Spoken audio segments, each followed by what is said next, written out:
আসসালামু আলাইকুম। এখন দেখবেন সংবাদ শিরোনাম। তারেক রহমানের ময়মনসিংহের জনসভাতেও বিপুল সমাগম, বললেন আগামীতেও দুর্নীতির বিরুদ্ধে জিরো টলারেন্স থাকবে বিএনপি। 2001 থেকে 2006 সাল পর্যন্ত তাদেরও তো দুজন সদস্য বিএনপির সরকারে ছিল না? ছিল।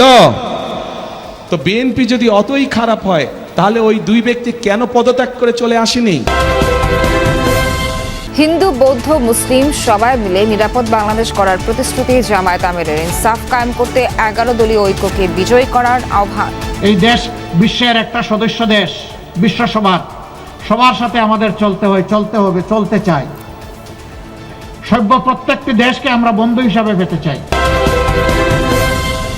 ভোটারদের মন জয় গণসংযোগে প্রার্থীরা। দুর্নীতি ইস্যুতে একটি দল পালিয়ে যাওয়া স্বৈরাচারের ভাষায় কথা বলছে, অথচ তারাও ছিল বিএনপি জোট সরকারের সদস্য। এমন মন্তব্য করে তারেক রহমান প্রশ্ন তোলেন, বিএনপি সরকারের ইন্ধনেই যদি দুর্নীতি হয়ে থাকে নিজামী মুজাহিদ তখন পদত্যাগ করেননি কেন? ময়মনসিংহে নির্বাচনী জনসভায় তারেক রহমান জনগণের কাঙ্ক্ষিত বাংলাদেশ উপহার দেওয়ার আশ্বাস দিয়ে বিএনপির পরিকল্পনা তুলে ধরেন, জোর দেন দুর্নীতি দমনে। ব্রহ্মপুত্র পারে যেন বহুদিন পর রাজনীতির উৎসব উপলক্ষ 22 বছর পর বৃহত্তর ময়মনসিংহের জনতার কাছে বিএনপি চেয়ারম্যান তারেক রহমান।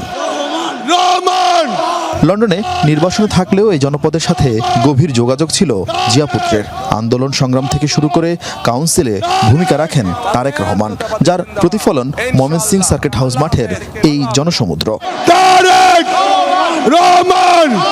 দুপুর 2টায় জনসভায় আসার কথা থাকলেও সড়ক পথে অসংখ্য মানুষের শুভেচ্ছায় সিক্ত হয়ে তারেক রহমান মঞ্চে এসে পৌঁছান 2 ঘন্টা পর। এসেই বীর মুক্তিযোদ্ধাদের সাথে কুশল বিনিময় করেন তিনি।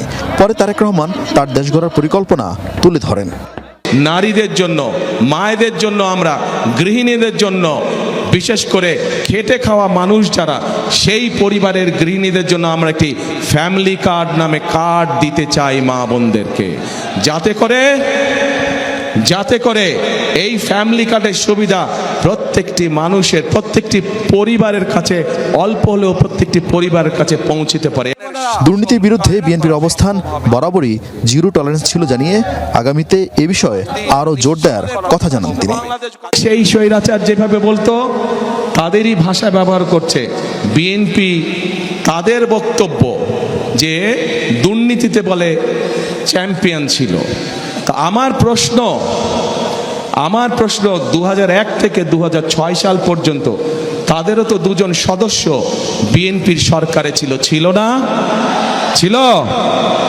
তো বিএনপি যদি অতই খারাপ হয় তাহলে ওই দুই ব্যক্তি কেন পদত্যাগ করে চলে আসেনি? 12 ফেব্রুয়ারি ভোট থেকে ভোট কেন্দ্রে পাহারা দেওয়ার আহ্বান জানিয়ে তারেক রহমান ঐক্যবদ্ধ থাকলে জনগণের শাসন কায়েমের প্রতিশ্রুতি দেন।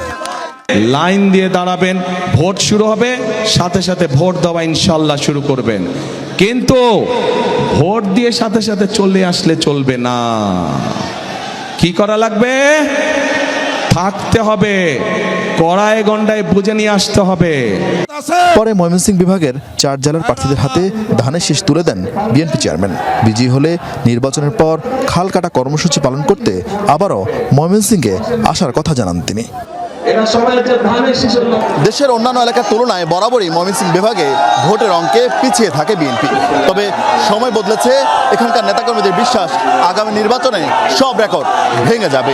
বিশেষ করে তারেক রহমানের আগমন এখানকার মানুষের মধ্যে গণজোয়ার তৈরি হয়েছে ধানের শীষের পক্ষে। তাই সকাল গড়াতে ময়মনসিংহ নগরীর সার্কিট হাউস মাঠে সমাবেশস্থল ছিল উৎসবের আমেজ। ব্যানার, ফেস্টুন আর দলীয় পতাকায় ছেয়ে যায় পুরো এলাকা। তারেক রহমানের নামে স্লোগানে মুখর হয়ে ওঠে চারপাশ।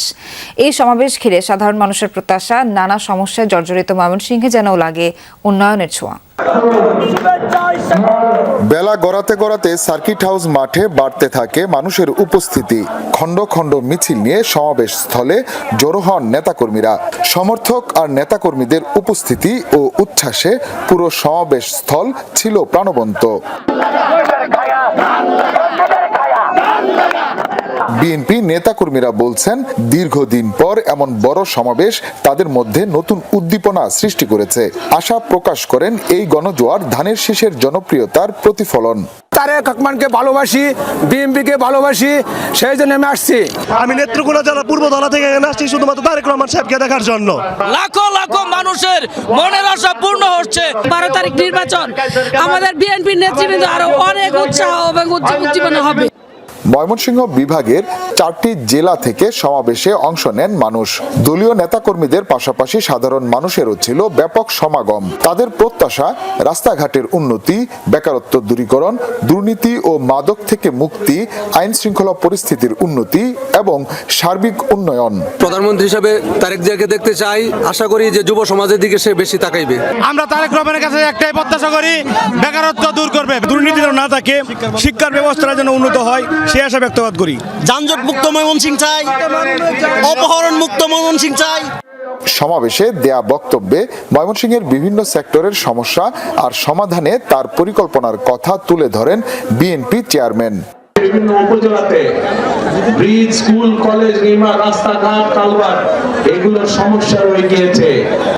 এ সময় মঞ্চ থেকে ময়মনসিংহ বিভাগের 24 জন বিএনপি প্রার্থীকে পরিচয় করিয়ে দেন তারেক রহমান। বলেন তাদের নির্বাচিত করা হলেই ময়মনসিংহের কাঙ্ক্ষিত উন্নয়ন সম্ভব।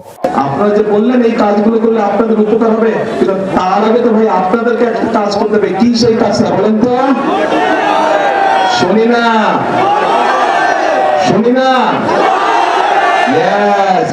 সব মিলিয়ে ময়মনসিংহের এই নির্বাচনী সমাবেশে নেতাকর্মীদের স্বতঃস্ফূর্ত অংশগ্রহণ ও উচ্ছ্বাস বিএনপির সাংগঠনিক শক্তির বার্তা দিচ্ছে বলে মনে করছেন রাজনৈতিক বিশ্লেষকরা। ময়মনসিংহ সার্কিট হাউস মাঠের আজকের এই সমাবেশ প্রভাব ফেলবে 12ই ফেব্রুয়ারি জাতীয় নির্বাচনে। নেতাকর্মীরা বলছেন তারা এখন আগের থেকে আরো উজ্জীবিত, কাজ করবেন ময়মনসিংহ জেলার 11টি আসনের ধানের শীষের প্রতীককে বিজয়ী করে আনতে। শেষ পর্যন্ত এই 11টি আসনে ধানের শীষের নির্বাচনী বৈতরণী পার হয় কিনা তা এখন দেখার অপেক্ষা। গণভোটে হ্যাঁ পাশ করলে ফ্যাসিবাদ ফিরবে না, এজন্য নতুন ফ্যাসিস্টরা গণভোটের বিপক্ষে প্রচারণা চালাচ্ছে। যশোরের নির্বাচনী সমাবেশে এমন মন্তব্য করেন জামায়াত আমির ডক্টর শফিকুর রহমান। কেউ যদি পায়ে পাড়া দিয়ে ঝগড়া করতে আসে তবে ছাড় দেয়া হবে না বলেও হুঁশিয়ারি দেন তিনি। বলেন একটি দল মায়েদের ফ্যামিলি কার্ড দেওয়ার কথা বলছেন, আবার মা বোনরা নির্বাচনী প্রচারণায় গেলে হেনস্থা করছেন। এমন ঘটনা চলতে থাকলেও নির্বাচন কমিশন ব্যবস্থা না নিলে এবার প্রতিরোধ করা হবে। দেশের দক্ষিণাঞ্চল জুড়ে আয়োজিত সমাবেশে এসব কথা বলেন জামায়াত আমির। নির্বাচনী প্রচারণার ষষ্ঠ দিনে দেশের দক্ষিণ পশ্চিমাঞ্চল জুড়ে পথসভা ও জনসভায় অংশ নিচ্ছেন জামাত আমির ডাক্তার শফিকুর রহমান। দিনের শুরুতেই যশোর ঈদগাহ মাঠের জনসভায় অংশ নেন তিনি। জনসভায় জামাতের সেক্রেটারি জেনারেল অধ্যাপক মিয়া গোলাম পরোয়ার বলেন, একটি অপশক্তি জুলাই সনদ বাস্তবায়ন না করে আবারও দুর্নীতি অপশাসন ফিরিয়ে আনতে গণভোটে না এর পক্ষে ক্যাম্পেইন করছে। গণভোটে নাতে ভোট দেওয়ার জন্য ভিতরে ভিতরে ক্যাম্পেইন করছে। আমরা গণভোটে সবাই হা বলবো,